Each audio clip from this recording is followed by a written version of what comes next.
बिस्मिल्लाहिर्रहमानिर्रहीम। अस्सलाम वालेकुम नाज़रीन, आप देख रहे हैं प्रोग्राम सिटी 10। मैं हूं आपकी मेज़बान अन्ना यूसुफ।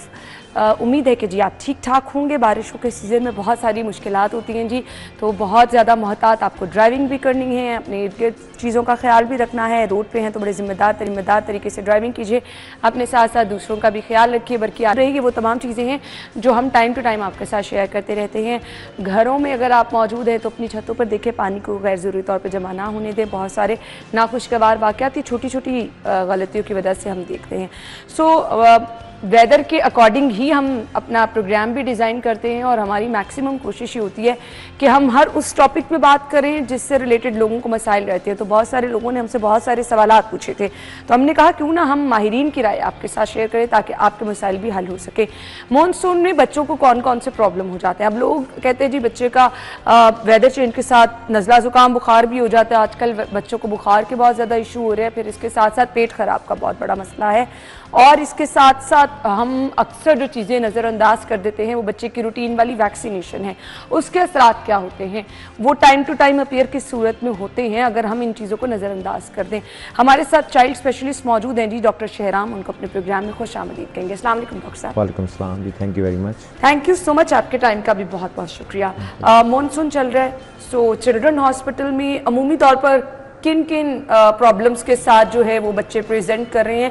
हमारे पास तो मल्टीपल इशू आए हैं कि मानसून में हमारे बच्चों के साथ ये इशू है। सो आप मौजूद होते हैं जी हॉस्पिटल में, अमूमी तौर पर कौन से मसाइल देखने में आ रहे हैं? देखें, चिल्ड्रंस हॉस्पिटल तो एक tertiary care state of the art hospital है। उसमें तो हर तरह के केसेस ज़्यादा होते हैं, लेकिन मौसम की वेरिएशन के लिहाज से एक ख़ास किस्म की डिजीज़ उस लिहाज से ज़्यादा आती हैं। जैसे कि सर्दियों के मौसम में आपको नमूनिया बहुत ज़्यादा आता है, ठीक है। और जैसे ही गर्मियाँ और ये जो मानसून का सीज़न हो तो उसमें डायरिया और वॉमिटिंग रिलेटेड, हाँ जी, वो बहुत ज़्यादा प्रेजेंट कर रहे होते हैं। जिसमें ये सिर्फ ये नहीं होता कि डायरिया के अलावा और चीज़ें भी नहीं होती, उसके अलावा और भी इसके साथ रिलेटेड चीज़ें होती हैं। जैसे कि बच्चों को ये सब infections, upper respiratory tract infections, उसके अलावा आपके जो दाने निकल आते हैं जिस्म पे, स्केबीज होने के चांसेस बहुत ज़्यादा होते हैं। इम्पेटाइगो होता है कि जैसे कि बैक्टीरियल इन्फेक्शन स्किन के अंदर वो हो जाती है।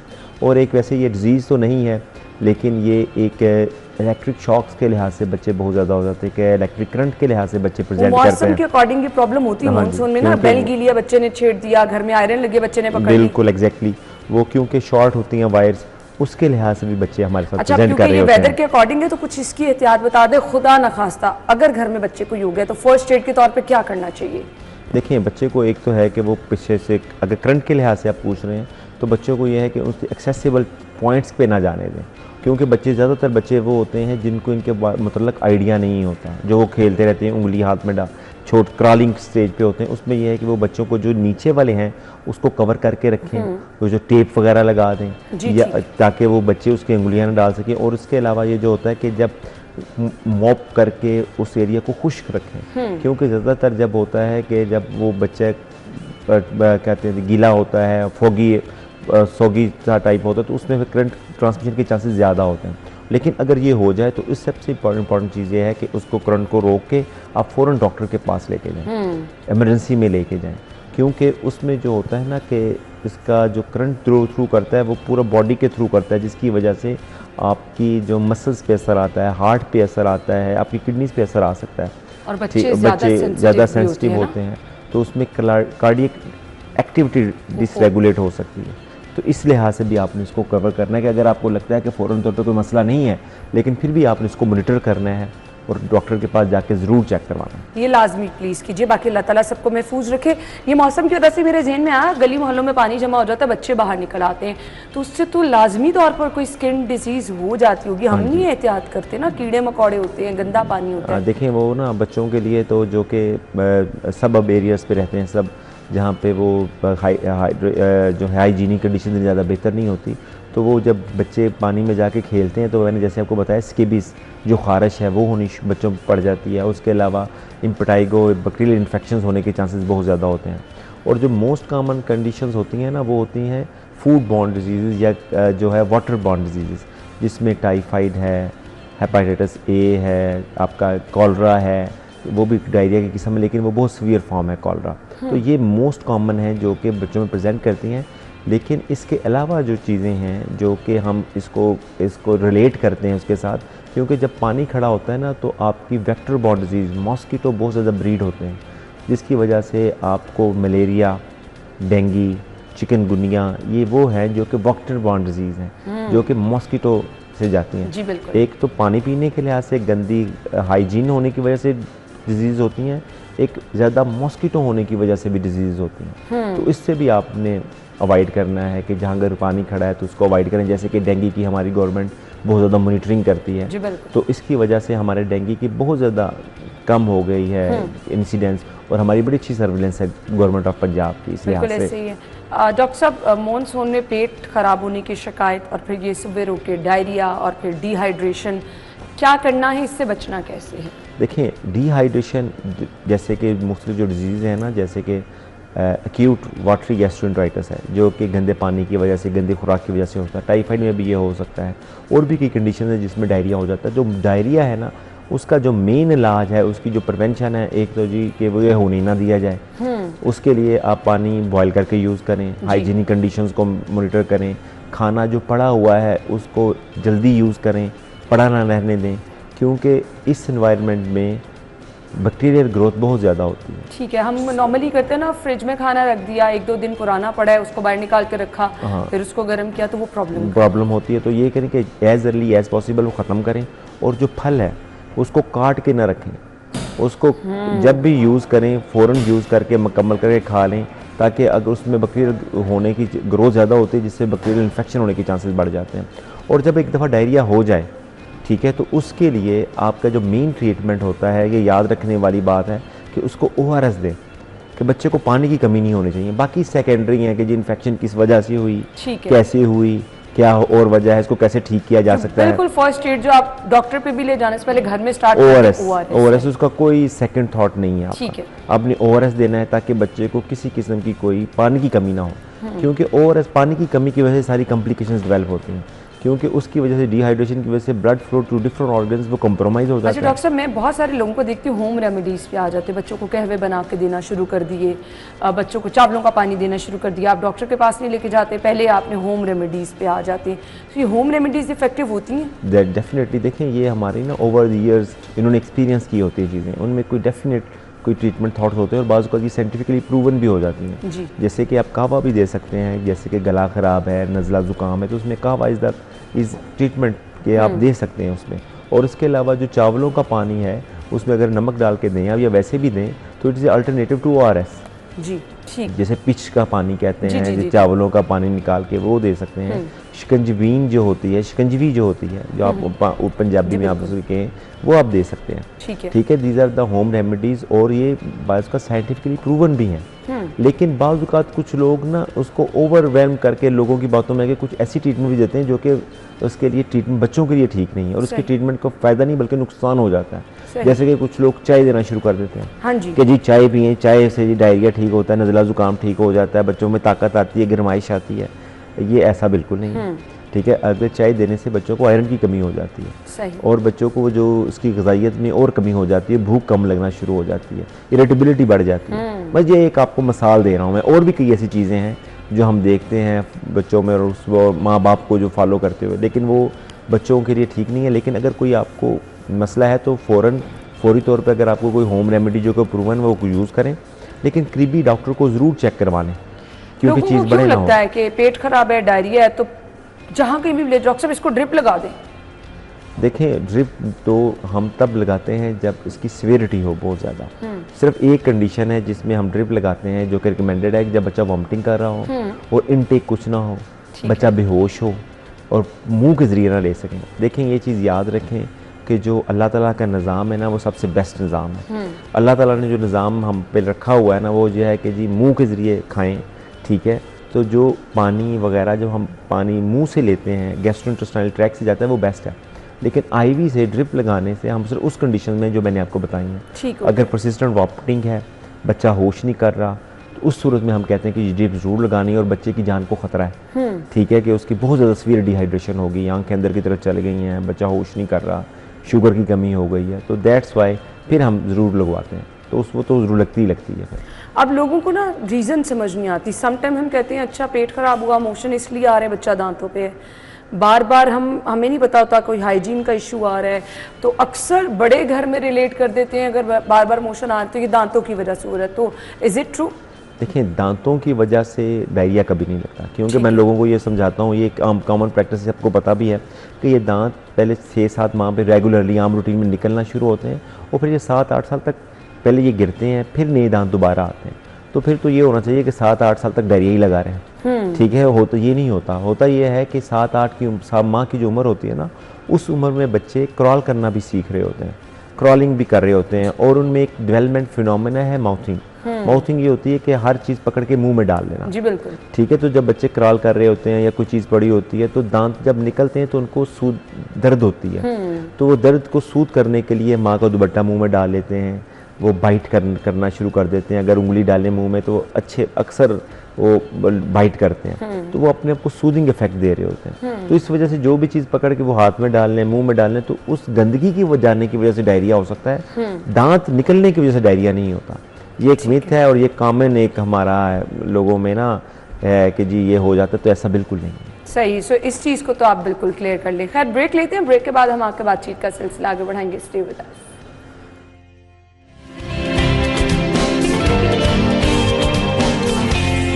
Welcome back once again. बातचीत का सिलसिला आगे बढ़ाएंगे। अच्छा जी, एक तो आपने पानी की इनटेक बहुत अच्छी रखनी है बच्चे के लिए, अगर आप चाहती हैं कि डिहाइड्रेशन के वजह से। अच्छा, पानी का ऑल्टरनेट बड़े लोगों ने घर में मुख्तलिफ मशरूबात होते हैं।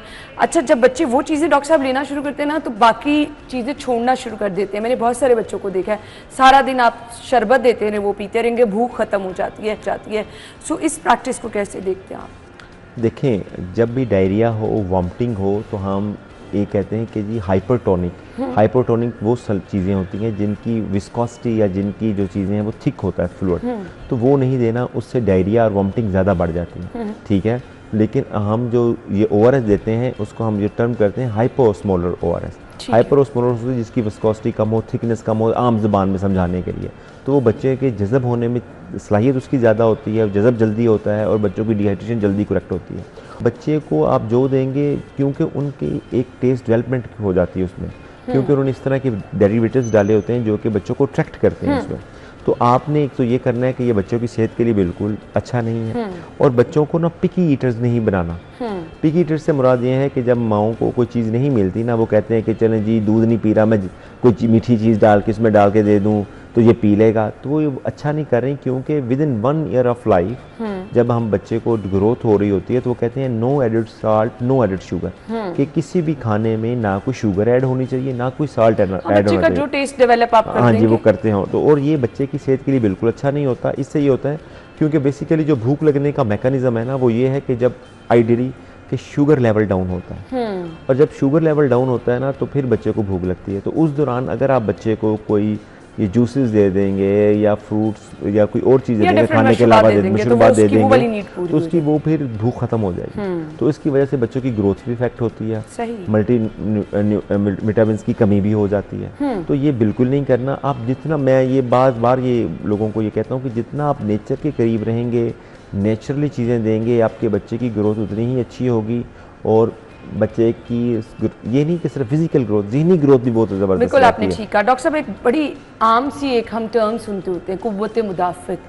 तो बच्चों की कुव्वत मुदाफ़त की क्या अहमियत होती है, इसको आप कैसे स्ट्रॉन्ग कर सकते हैं? देखें, कुव्वत मुदाफ़त जो इम्यूनिटी है ना, वो एक तो होती है कि जो अल्लाह ताला की तरफ से हमारे बाय बर्थ हमें मौजूद होती है। जैसे कि हमारे इस चीज़ें हैं, स्किन भी एज एक इम्यूनिटी के तौर पे यूज़ होता है कि जी कोई चीज़ में कट ना लग जाए तो उसमें फिर दाखिल हो जाते हैं जरासीम, तो ये भी एक इम्यूनिटी के तौर पे होता है। लेकिन होता है कि एक्वायर्ड इम्यूनिटी। एक्वायर्ड इम्यूनिटी ये होता है कि वक्त के साथ आप अपने जिस्म की ताकत, कुव्वत मुदाफ़त कैसे बढ़ा सकते हैं। उसके जो मेन मनूवर्स हैं वो तो सबसे इंपॉर्टेंट एक चीज़ है। कुछ बच्चे बीमार होते हैं ना, बड़ी जल्दी रिकवर कर लेते हैं, कुछ नहीं होते, डॉक्टर कहते हैं इसके इम्यूनिटी, इसका मुदाफ़ती निज़ाम नहीं, उसमें जो है ना कुव्वत मुदाफ़त को इंक्रीज़ करने का, वो एक तो है डाइट। ठीक है। डाइट का कोई नेमल बदल नहीं है। ठीक। फर्स्ट 6 मंथ तक हम तो पहले अल्लाह ताला तो हमें कुरान मजीद में फरमाते हैं कि जी माएँ 2 साल तक माँ दूध पिलाएं, लेकिन हम फिर भी कहते हैं कि एक्सक्लूसिव ब्रेस्ट मिल्क आप 6 महीने तक माँ ज़रूर पिलाए बच्चे को, वो बच्चे की इम्यूनिटी बहुत बेहतर करती है। ठीक है, एक तो ये इम्यूनिटी को बेस करने के लिए होता है। दूसरा होता है कि हाइजीन हाइपोथेसिस है, हमारे जो हायर क्वालिटी के लोग हैं, हायर रैंक के जो एलीट क्लास है, वो कहते हैं बच्चों को बहुत ज़्यादा हाइजीन रखते हैं कि जी ये चीज़ नहीं, गंदी चीज़ नहीं खानी, ये चीज़ गंदी नहीं खानी। तो इसलिए थोड़ी सी गंदगी वगैरह अगर बच्चा खाए तो उससे भी इम्यूनिटी बूस्ट होती है। और तीसरा प्रोसेस होता है वैक्सीनेशन। ठीक है, कि बच्चों को जो कि गवर्नमेंट हमारी करती है वैक्सीनेशन, वो करवाएं। उसके अलावा भी कई वैक्सीनेशन होती हैं कि जो कि बच्चों को करवानी चाहिए। ठीक है। और रिगार्डिंग दिस सीज़न जो कि वैक्सीनेशन बहुत ज़रूरी हैं, उनमें जो है कि आजकल बहुत ज़्यादा कॉमन है हेपेटाइटिस ए की, जो कि जिसे हम ज़ुबान में पीला यरकान कहा जाता है, उसकी वैक्सीनेशन ज़रूर करवाएं। टाइफाइड की वैक्सीनेशन गवर्नमेंट ने शामिल की हुई है, वो ज़रूर करवाएं। कुछ लोग गवर्नमेंट की भी जो मुफ्त वैक्सीनेशन है वो भी नहीं करवाते। तो ये जो है 3-4 स्टेप्स हैं जिसमें आपकी इम्यूनिटी बच्चे की बूस्ट होती है, ना कि बच्चे की, बड़ों की भी इम्यूनिटी इसी तरह ही बूस्ट होती है। कि आप हाइजीन अपनी बेहतर रखें और क्या कहते हैं खुराक बेहतर रखें और वैक्सीनेटेड रखें बच्चों को, तो आपकी इम्यूनिटी अच्छी रहती है। ठीक है। अब मतलब पूरे 4 साल की उम्र तक जो बच्चों की 3 साल की उम्र तक आप वैक्सीनेशन डॉक्टर्स रिकमेंड करते हैं, उनमें से शुरू वाले 1.5 साल में तो ज़रूरी होती है ना, अगर कोई स्किप हो गई है तो वो आप कभी भी लगवा सकते हैं? देखिए, आप कभी भी लगवा सकते हैं, लेकिन वो अकॉर्डिंग टू दी एज वो लगती है कि जी कौन सी वैक्सीनेशन किस उम्र में लगनी चाहिए। वो फिर अब जो पीडियाट्रिशियंस हैं वो आपको रिकमेंड करते हैं कि जी अब ये वैक्सीन की जगह ये वैक्सीन लग सकती है, तो वो उनसे आप बात करके उनसे रिकमेंड करवा के आप लगवाएं, ज़रूर लगवानी चाहिए। अगर फ़र्ज़ करें आपका बच्चा 4 साल का भी है या 6-7 साल का भी है और आपने कोई वैक्सीन नहीं लगवाई, ये वैसे लोगों का होता है कि जी मैं जाऊंगी या मैं जाऊंगा तो डॉक्टर मुझे डांटेगा कि जी वैक्सीन क्यों नहीं लगवाई। तो ये ऐसा बिल्कुल नहीं है। आप किसी भी हॉस्पिटल में जाके कैचअप वैक्सीनेशन ये होती है कि अगर बच्चे की उम्र खास हद तक बढ़ गई है और कोई वैक्सीनेशन रह गई है, तो जो जितनी अवेलेबल वैक्सीनेशन बच्चे को लग सकती हैं वो लगा देंगे और नेक्स्ट फिर आपको बता देंगे कि जी नेक्स्ट आपने कब लगवानी है। ठीक हो गया। कुछ माइलस्टोन, इस एज के बच्चे को ये लाजमी करना चाहिए, इस एज के बच्चे को ये लाजमी करना चाहिए, वो पेरेंट्स को अगर आप गाइड करना चाहें तो? देखिए, ये बच्चे की जो डेवलपमेंट होती है ना, maximum first year of life तक होती है। ठीक है, लेकिन ये development all over the years and तक चलती रहती है। जिस तरह के हम भी हर वक्त कुछ ना कुछ सीख रहे होते हैं, लेकिन जो बच्चे होते हैं ना, उनकी डेवलपमेंट के 5-6 एरियाज होते हैं, जिसमें होता है fine motor, gross motor, cognition, और इसके अलावा आपकी स्पीच और बिहेवियर, आपकी सोशलाइजेशन, ये किस तरह की होती है। लेकिन जो हम मेन बच्चों को, माओं को हम गाइड कर रहे होते हैं ना कि जी आपने क्या क्या चीज़ें फॉलो करनी है, तो उसमें मेन मोटर जो माइलस्टोन्स है ना, जो उसमें हम देखते हैं कि जी बच्चे ने कितने माह पे कौन सा काम किया। जैसे 3 माह पे बच्चा, सब लोग कह रहे होते हैं ओह तुम्हारा बच्चा अभी तक क्रॉलिंग नहीं करना शुरू किया, ओह हो। वो असल वजह लोगों की ना ये रेंज होती है कि जी जैसे कि आम ज़ुबान में हम 2-3 पैरामीटर्स हैं जो कि हर लोगों को याद है। जैसे कि आपने कहा क्रॉलिंग आती है 8-9 महीने पे आ जाती है, और अगर 10वां महीना चढ़ जाए ना तो लोग कहते हैं हाय हाय ये क्या हो गया भाई। ऐसे बच्चों को इधर ट्रॉलिंग की तरफ आते नहीं, वो डायरेक्ट चलना शुरू करते हैं। और इसी तरह ना कुछ बच्चे 1 साल पे, हम आम मिथ है लोगों की कि 1 साल पे चलते, ये नहीं होता। अगर 1 से 1.5 साल तक भी बच्चा चल जाए तो वो भी नॉर्मल होता है। सही। ये एक रेंज होती है, क्योंकि बच्चे कंप्यूटर्स नहीं है कि उसमें आपने एंटर किया और वो जी उसी वक्त उसने वो काम करना शुरू कर दिया। बड़ा परेशान हो जाता, अच्छा फलां का बच्चा तो अपनी बर्थडे से पहले चलना शुरू हो गया था, मेरा बच्चा तो 1.5 साल का हो। देखें, वो मैंने आपको यही बताया ना कि एक रेंज होती है। उस रेंज में अगर बच्चा आपका फॉल कर रहा है, फर्ज करें कि अगर 3 से 5 माह तक बच्चा गर्दन संभाल लेता है तो वो नॉर्मल है। ठीक है। 6 से 8 माह तक बच्चा बैठ जाता है तो वो नॉर्मल है। ठीक है। और 8 से 10 माह तक, 11 माह तक बच्चा क्रॉल करता है, वो नॉर्मल। और इसी तरह 1 से 1.5 साल तक अगर बच्चा चलना शुरू कर रहा है तो वो भी नॉर्मल है। ठीक है। तो उसके अलावा दूसरी चीज़ें भी होती हैं, जैसे फाइन मोटर है, सोशलाइजेशन है, बोलना है। जैसे कि 1 साल पे बच्चा 1 लफ्ज़ बोलता है मामा बाबा के अलावा, 2 साल पे 2 लफ्ज़ बोलने शुरू करता है। और लेकिन कुछ बच्चे 2 साल बहुत ज़्यादा बोलना शुरू कर देते हैं। मेरी अपनी बेटी माशाल्लाह 2 साल की, और वो ठीक है सब कुछ मतलब कि ये है बेस लाइन, कि this is the base line, कि अगर इससे कम है तो रेड फ्लैग्स है, आपने ज़रूर डॉक्टर को चेक करवाना है। लेकिन अगर बच्चा नॉर्मली वो कर रहा है तो वो आप उसको फॉलो करें, कोई परेशानी वाली बात नहीं है। अच्छा, क्या कोई ऐसी खुराक और अद्वियात भी होती है बच्चा जल्दी से चलना शुरू हो जाए, बच्चा जल्दी से बोलना शुरू हो जाए? देखें, टॉनिक्स तो बहुत ज़्यादा मौजूद हैं, लेकिन मैं फिर यही कहूँगा कि आप नेचर के ज़्यादा करीब रहें, डाइट पे तवज्जो दें जो कि नेचुरल डाइट है, जो कि घर में बनती है। ठीक है, जो घर में बनती है ना डाइट, मैं अब जो मेरे पेशेंट्स हैं या घर में मैं लोगों को संभालता हूँ, दो चीज़ों के बारे में मैं कहता हूँ। एक तो दम दुरुस्त कराने के बारे में मैं उनको कहता हूँ, एक घर के खाने के। मैं कहता हूँ जितनी शिद्दत से और जितने दिल से एक माँ या बाप अपने बच्चे के लिए दुआ मांग सकते हैं, कोई नहीं मांग सकता। कुरान, अल्लाह ताला का कलाम ही पढ़ना है, ठीक है ना, तो वो आप करें, खुद करें। और दूसरी, जितनी साफ़ सुथराई के साथ माँ अपने बच्चों के लिए खाना बना सकती है ना, कोई बड़ी से बड़ी फूड चेन भी नहीं बना सकती। नो डाउट, ठीक है। तो इसलिए, और हमारे घरों में जो कि शुक्र अल्हम्दुलिल्लाह अच्छे घराने से हैं या जो अफोर्ड कर सकते हैं, हमारी ज़्यादातर क्लास अफोर्ड करने वाली होती है। इवन के लोअर क्लास में भी गोश्त भी बन रहा होता है, सब्जियां भी बन रही होती हैं, दालें भी बन रही होती हैं, तो आपकी ऑलमोस्ट बैलेंस डाइट चल रही होती है। तो दैट्स एनफ। उसमें आप फ्रूट ऐड कर लें थोड़ा सा, तो दैट्स एनफ। कोई ज़्यादा परेशानी वाली बात नहीं है। अच्छा डॉक्टर साहब, एक मुझे बड़ा अहम टॉपिक, क्योंकि ओवरऑल हम देखते हैं कि हमारे बच्चों में विटामिन डी की कमी है, तो इसके लिए क्या करना है? ब्रेक का कहा जा रहा है, ब्रेक के बाद आएंगे, stay with us.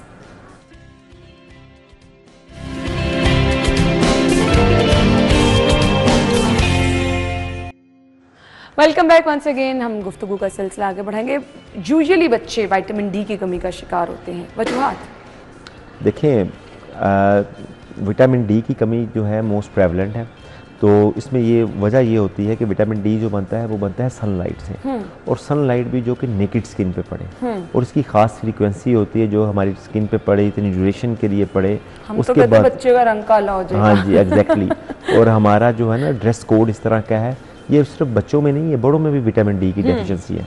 Even females जो आती हैं, उनके जो प्रेगनेंसी के दौरान आती हैं, या वैसे अक्सर जो फीमेल्स कहती हैं कि जी हमें जिस्म में दर्द हो रही है, हड्डियों में दर्द हो रही है, तो वो विटामिन डी की कमी की वजह से होती है। और भी देखें, और एक बात याद रखें कि जब एक चीज़ की कमी होती है ना, तो ये नहीं होता कि जी सिर्फ विटामिन डी की कमी है, आपके साथ दूसरी चीज़ों की भी कमी हो रही होती है। ठीक है, जैसे कि आयरन की भी कमी बहुत ज़्यादा होती है, हाँ, मल्टीपल इशू होते हैं, तो आयोडीन की भी कमी होती है। ठीक है, तो ये चीज़ें एक दूसरे से रिलेटेड होती हैं। ठीक है, विटामिन डी की कमी इसलिए हम ज़्यादा एम्फेसाइज करते हैं क्योंकि ये ट्रीटेबल है, ये इसके हम टेस्ट करवा लेते हैं, और इस पर बहुत ज़्यादा वर्क हुआ है। ठीक है, और इतना ज़्यादा इसको एडवोकेट किया गया है लोगों के लिए कि लोगों को जहन में यही रह जाता है कि जी विटामिन डी की कमी हो गई है जी, लेकिन इसके अलावा दूसरी चीज़ों की भी कमी होती है। तो एक चीज़ जब डेफिशिएंट हो तो you should search for other things as well. ठीक है, तो ये नहीं होता कि सिर्फ आइसोलेटेड विटामिन डी की ही कमी है, ये दूसरी चीज़ों की भी कमी होती है। ठीक है, जैसे जिंक बहुत इंपॉर्टेंट है फीमेल के लिए, बच्चों के लिए। जिंक आपकी इम्यूनिटी बूस्टर भी है, और विटामिन डी भी इम्यूनिटी बूस्टर है। ठीक है, तो ये चीज़ें आपके साथ इंटर रिलेटेड होती हैं, इन सबको लेके चलना होता है। सो इसके लिए क्या बच्चों के लिए फिर हमें कुछ अल्टरनेट विटामिन डी का सोर्स लेना चाहिए? देखिए, उसमें तो है कि जी हम कहते हैं कि बच्चों को ना अक्सर आजकल तो जो हालात हैं, माएँ अपने बच्चों को बाहर नहीं खेलने देती, हम लोग बाहर नहीं जाते, और जाते भी हैं तो शेडेड होके जाते हैं। तो ये होता है कि हम कहते हैं कि उनको खेलने दें ज़रा, ठीक है, उनको सन एक्सपोजर हो, ठीक है, लेकिन ज़्यादा गर्मी में भी सन एक्सपोजर हो, हीट स्ट्रोक ही ना हो जाए, लेकिन एक माइल्ड कंडीशन में। एक तो ये होता है, दूसरी ये होता है चीज़ें फोर्टिफाइड हों, आपकी जो डाइट है उसमें, या कोई चीज़ें या कोई दूध वगैरह जो के देते हैं उसमें चीज़ें फोर्टिफाइड हो जाती हैं, उससे विटामिन डी की कमी हो जाती है। जैसे कि आपने आयोडाइज्ड मिल्क जो सॉल्ट है वो आपने गवर्नमेंट की कैंपेन चली थी, इस तरह कर सकते हैं। उसके अलावा जब बच्चों की कमी होती है तो हम इसको इंजेक्टेबल दे देते हैं, इसके कैप्सूल्स होते हैं वो दे देते हैं। लेकिन एक ये चीज़ है इम्पोर्टेंट कि ज़्यादा विटामिन डी भी ख़तरे की निशानी है। अच्छा, उससे उससे भी नुकसान होता है। तो उससे अगर आप बहुत ज़्यादा विटामिन डी लेंगे, क्योंकि कुछ लोग होते हैं वो डॉक्टर्स के पास जाते हैं, डॉक्टर्स कहते हैं जी कैजुअली बाज़-औक़ात वो अंडरस्टैंडिंग में पता नहीं चलता कि वो कि जी विटामिन डी लें, ये कैप्सूल ले लें या ये वो ले लें, तो वो लेते ही चले जाते हैं, जिसकी वजह से उसकी हाइपर विटामिनोसिस हो जाती है। विटामिन डी की हाइपर विटामिनोसिस की वजह से कॉन्स्टिपेशन हो सकती है, रीनल स्टोन्स हो सकते हैं। मसलन कि आपने एक ख़ास मकदार में लेना है, उससे ज़्यादा भी नहीं लेना, ठीक हो गया, ठीक है, और अब बैलेंस में लेना है हर चीज़ में, ठीक है, ये ठीक हो गया। बच्चों की डाइट में क्या क्या चीज़ें लाजमो मलजूम हैं जिनको आपको लाजमी शामिल रखना है?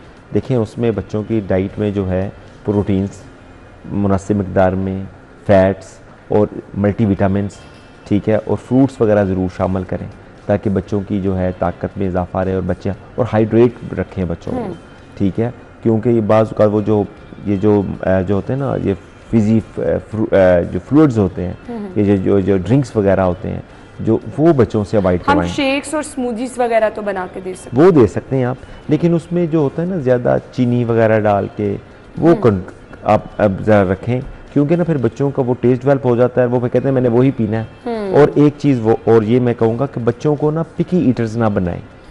जैसे मैंने पहले ये कहा है कि हमारे जो कि वेल टू डू फैमिलीज हैं उसमें हर चीज़ बन रही होती है, लेकिन कुछ माओं का ये है कि जी मेरा बच्चा ये नहीं खा रहा, तो बच्चों कहते हैं मेरा बेटा मैं तुम्हें पिज़्ज़ा मंगवा देती हूँ, मैं तुम्हें बर्गर मंगवा देती हूँ। हाँ, वो जब आप ऑप्शंस देते हैं बच्चों तो उसके आदी हो जाते आपने हैं। बच्चों को ऑप्शंस नहीं देने, जो चीज़ मौजूद है उसे कहें जी वही खानी है, ठीक है, क्योंकि इससे बच्चों की सेहत पे बहुत असर पड़ता है। और ये पहले तो हमारी फैमिलीज में इस तरह होता था, अब तो अमेरिकन अकेडमी ऑफ पीडियाट्रिक्स ने ये कहा है कि जी बच्चों को आपने कोई ऑप्शन नहीं देनी, और दूसरा उनका मील टाइम फिक्स करें और बैठ के खाना खाएं। एक फैमिली टाइम रखें जिसमें सारे बैठ के खाना खाएं, ताकि उन बच्चों की हेल्दी एनवायरनमेंट हो और वो बच्चों इसकी तरफ जाएं, खाने की तरफ, और उनके माँ बाप के साथ बॉन्डिंग डेवलप हो। ठीक हो गया। डॉक्टर साहब, कुछ बच्चे ना हम उनको देखते हैं कि बार बार बुखार 15 दिन ठीक रहे, उसके बाद फिर बुखार होना शुरू हो गया। 15 दिन ठीक रहे, वैसे खाना पीना भी नॉर्मल होता है, लेकिन हर 10-15 दिन बाद बुखार, उसकी रीज़न क्या हो सकती है? देखिए, उसमें तो एक होता है कि इम्यूनिटी कम होती है, और दूसरा है हाइजीन का। तो एक मेन फैक्टर है जिसकी वजह से हम अपनी हाइजीन मेंटेन कर सकते हैं, क्योंकि बच्चे डिपेंडेंट होते हैं माँ बाप पे, खास करके माँओं पे। और माएँ जो होती हैं उन्होंने घर का खाना भी बनाना होता है, बर्तन भी धोने होते हैं, बच्चे को फीड भी कराना होता है, मल्टीपल रिस्पॉन्सिबिलिटीज़ होती हैं। तो उसमें जो मेन इंपॉर्टेंट फैक्टर है जिसकी वजह से आप बच्चों को ये कंट्रोल कर सकती हैं उनके इन्फेक्शंस को, वो है हैंड वॉश। हमारे मुल्क में हैंड वॉश लोग करते हैं, लेकिन उनका ये ख्याल है कि उन्होंने ठीक किया है, लेकिन उसके स्टेप्स होते हैं। तो जो WHO रिकमेंड करता है वो उसके 6 to 7 स्टेप्स हैं, जिसमें आप ये जो कोरोना में बहुत ज़्यादा लोगों ने हैंड हाइजीन पे बहुत ज़्यादा काम किया था, तो अभी भी, लेकिन वो भूलते जाते हैं ना कि आँख हो जल पहाड़ हो जल, तो वो फिर वो भूल जाते हैं। तो मैं माँओं को ये कहता हूँ कि जी आप कम से कम ये स्टेप्स जो हैं हैंड वॉशिंग के वो फॉलो करें। 40 to 60 मिनट्स तक प्रॉपर साबुन के साथ हाथ धोएं, क्योंकि ज़्यादातर मसला तब होता है जब पैम्पर चेंज करती हैं माएँ, जब बच्चों को नहलाती हैं, ठीक है, या खुद भी, ये जो बड़ों के लिए भी है, ये छोटे बच्चों के लिए नहीं या माओं के लिए नहीं, स्पेसिफिकली बड़ों के लिए भी है कि जब अगर आप हैंड हाइजीन बेहतर रखेंगे तो आपको बीमारियों की शरह बिल्कुल कम हो जाएगी, सही, चांसेस बिल्कुल लो हो जाएंगे। यानी ये डिपेंड करता है कि जी आपकी पर्सनल हाइजीन पे, और खुद अगर मदर्स ये प्रैक्टिस करेंगी तो खुद ब खुद बच्चों में वो आदत डेवलप हो जाती है। अच्छा, डायरिया की हमने बात की, कुछ बच्चों को कॉन्टीन्यूसली कॉन्स्टिपेशन का इशू रहता है, उसकी क्या वजह होती है? उसकी मुख्तलिफ ऑर्गेनिक काजेज़ हैं, जैसे कि कोई ऐसी बीमारी है, कोई स्ट्रक्चरल प्रॉब्लम्स है गट के अंदर, ठीक है, और इसके अलावा कोई ऑर्गेनिक काजेज़ हैं जैसे कि थायराइड का मसला है, और कोई सीलिएक डिजीज़ है, मतलब मुख्तलिफ डिजीज़ हैं जिसकी वजह से कॉन्स्टिपेशन के साथ प्रेजेंट करते हैं। लेकिन मोस्ट कॉमन जो हमारे मुल्क में प्रेजेंट करते हैं वो ये होता है कि हमारी डाइट की इग्नोरेंस बहुत ज़्यादा है, न्यूट्रिशन इग्नोरेंस बहुत ज़्यादा है। हमारे मुल्क में लोगों का ये ख्याल है कि जी दूध में बड़ी ताकत है, तो वो बच्चे माएँ जो होती हैं अब 6 महीने पे दूध में के साथ कोई चीज़ ऐड करती कोई नहीं है, सॉफ्ट डाइट या फाइबर ऐड नहीं करती, जिसकी वजह से दूध पिलाती चली जाती हैं। दूध पिलाने की वजह से जो होता है ना, जो पखाना हमारा बनता है, वो जो हम खाना खाते हैं उसकी वजह से बनता है। तो दूध से पखाना जो होता है सख्त बनता है, बच्चों को पास करने में दर्द होती है तो बच्चा होल्ड कर लेता है, तो इसकी वजह से वो ऐसा विशियस साइकिल चलता है तो बच्चे को कॉन्स्टिपेशन डेवलप होना शुरू हो जाती है। ठीक है। तो मेन रीज़न तो ये है कि अगर आपको बच्चे को कॉन्स्टिपेशन है तो डॉक्टर को ज़रूर चेक करवाएं कि देखें आया कि कोई काज तो नहीं है जिसकी वजह से कॉन्स्टिपेशन हो रही है। और दूसरा ये है कि बच्चे की डाइट में फाइबर डाइट ज़रूर ऐड करें आस्ता आस्ता। 6 महीने में बच्चे की स्टेप वाइज डाइट होती है कि सॉफ्ट डाइट शुरू करें, साल के बाद उसमें कोई च्यूएबल चीज़ें शुरू करें जिसमें वो बच्चा चबा सके, और उसके साथ उसमें ना जैसे कि खीरा है, गाजर है, मूली है, 4 से 5 साल के बाद वो ऐड करते जाएं, ताकि फाइबर ऐड करेंगे तो पखाना नरम बनेगा, बड़ा बनेगा और बच्चे को पास करने में आसानी होगी। ठीक हो गया, ठीक हो गया। मैसेज क्या होगा डॉक्टर साहब देखने वालों के लिए? देखिए, मैसेज यही है कि बच्चे की जो हाइजीन, अपनी हाइजीन बेहतर रखें, ठीक है, और उसके बाद फिर अगर आप ये रिफ्लेक्ट करेगी आपके बच्चे की हाइजीन के ऊपर। अपने हाथ अच्छी तरह साफ़ करें, बच्चों की ग़िज़ाइयत बेहतर रखें, ठीक है, और ये जो मशरूबात हैं या दूसरी चीज़ें हैं उससे अवॉइड करें और घर के खाने पे तवज्जो दें। नेचर के करीब यानी बच्चे को रखें, वो चाहे घर का खाना है, वो चाहे नेचुरल फ्रूट है, वो चाहे वेजिटेबल्स हैं, वो चाहे नेचुरल ड्रिंक्स भी आपके पास अवेलेबल हैं। सो बच्चे की सेहत का अगर आप ख्याल रखना चाहते हैं तो वो चीज़ें रूटीन में जो आप खा रहे हैं, आपके इर्द गिर्द आपको नेचुरल चीज़ें नज़र आ रही हैं। सो मकसद हमने ओवरऑल चीज़ें डिस्कस की हैं ताकि मल्टीपल इश्यूज़ जो आपने हम तक पहुँचाए थे कि हम मैक्सिमम डिस्कस कर लें और आप तक इसका हल भी पहुँचा दें। थैंक यू सो मच, आपके टाइम का बहुत बहुत शुक्रिया। हम ब्रेक के बाद ज्वाइन करेंगे, stay with us.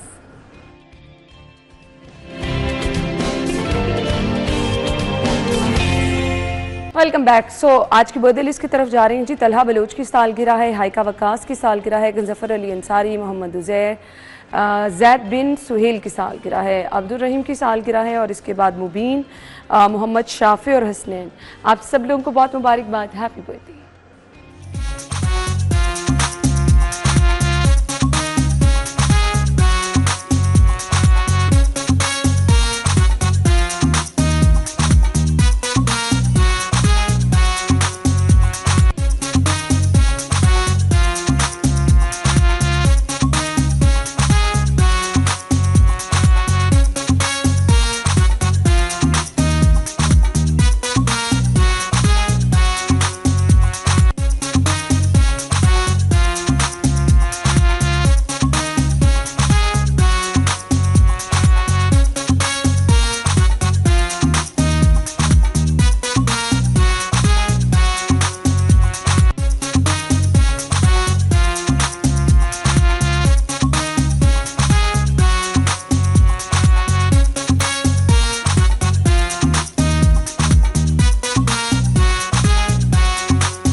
Happy birthday once again. So आपकी बर्थडे को भी हम इसी तरह से स्पेशल बनाएंगे। अपनी पिक्चर्स अपने नाम के साथ भेजें। अगर आपकी फैमिली में, आपके फ्रेंड्स की, किसी की भी बर्थडे है और आप उन्हें बहुत स्पेशल फील कराना चाहते हैं तो आपके पास ये बहुत ज़बरदस्त ऑप्शन मौजूद है। लेकिन इसके लिए आपको जल्दी जल्दी हमें अपनी पिक्चर्स भेजनी है ताकि आपका नाम हम पहले शामिल कर लें। सो ब्रेक की तरफ जाएंगे, ब्रेक के बाद वापस आएंगे, हमारे साथ रहिए।